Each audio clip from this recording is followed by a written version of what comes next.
If you feel like your mind engages in an internal dialogue so epic that it could be featured in a soap opera, then you might be helped by this internal family systems exercise to help you feel more at peace.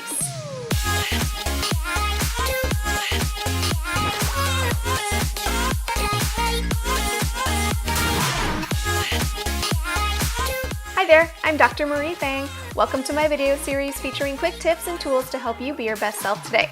Today we're going to explore something called a parts work exercise from the Internal Family Systems Framework. If this all sounds like gibberish to you, I have written an article on the Internal Family Systems Framework, and I'll link to that in the description box if you're interested in exploring further. Today we'll focus on a specific exercise from this framework to help you feel more integrated and at peace within your internal dialogue. So to start, it might be helpful to pick a specific situation or a decision-making process that you're feeling unsettled about and focus on that. Once you've identified the specific situation you'd like to focus on, it's time for step 1 of the exercise, and that is to identify your internal parts. This sounds a bit kooky, but bear with me.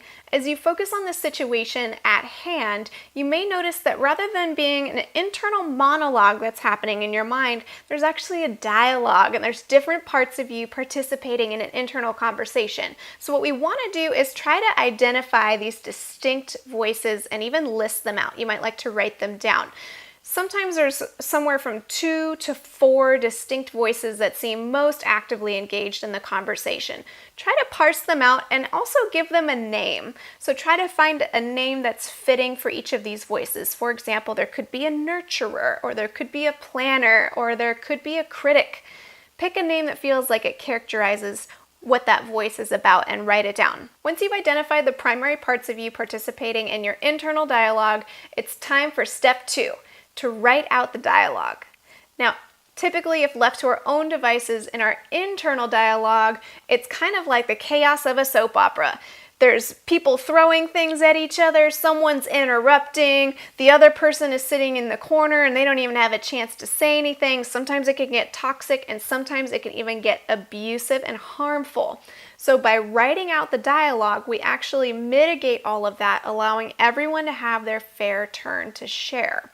So go ahead and get out a piece of paper, pull out a journal, or do it on your computer, and write it out like you're writing the dialogue of a screenplay. So you write the name of the character that's going to speak, the part of you that's going to speak, and write out what they have to say.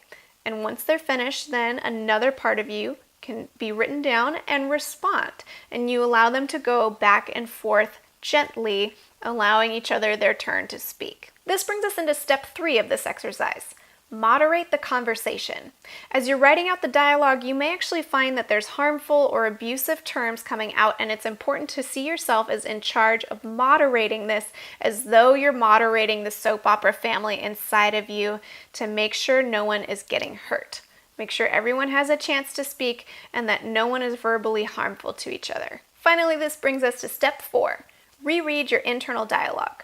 Now, most of the time, the process of writing out the internal dialogue is enough for us to feel a greater sense of internal peace. However, rereading it can also be quite helpful in feeling more integrated.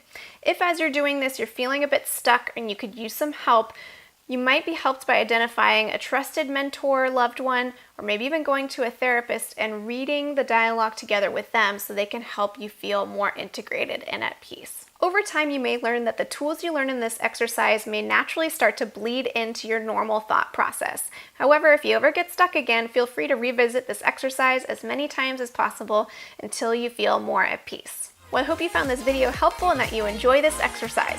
Until next time, I'm Dr. Marie Fang, and I hope you have a great day. If you like this video, don't forget to subscribe for more videos like this one, or watch other videos you might like over here.